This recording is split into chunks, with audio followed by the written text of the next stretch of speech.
اعوذ باللہ من الشیطان الرجیم بسم اللہ الرحمن الرحیم رب اشرح لی صدری ویسر لی امری واحلل عقدۃ من لسانی یفقہوا قولی۔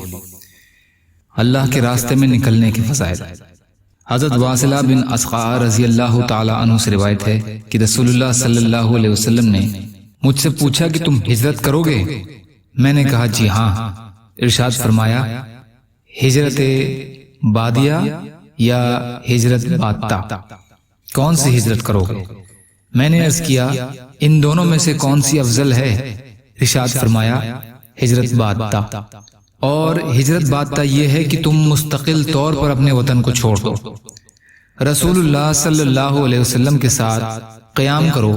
یہ ہجرت نبی کریم صلی اللہ علیہ وسلم کے زمانے میں فتح مکہ سے پہلے مکہ مکرمہ سے مدینہ منورہ کی طرف تھی، اور ہجرت بادیہ یہ ہے کہ تم وقتی طور پر دینی مقاصد کے لیے اپنے وطن کو چھوڑ کر اللہ کے راستے میں نکلو اور پھر واپس اپنے علاقے میں لوٹاؤ۔ تم پر ہر حال میں تنگی ہو یا آسانی، دل چاہے یا نہ چاہے، اور دوسرے کو تم سے آگے کیا جائے، امیر کی بات کو سننا اور ماننا ضروری ہے۔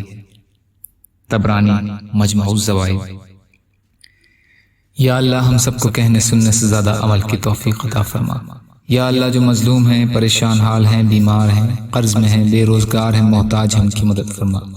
یا اللہ جو دنیا سے ایمان کی حالت میں چلے گئے ان کی مغفرت فرما۔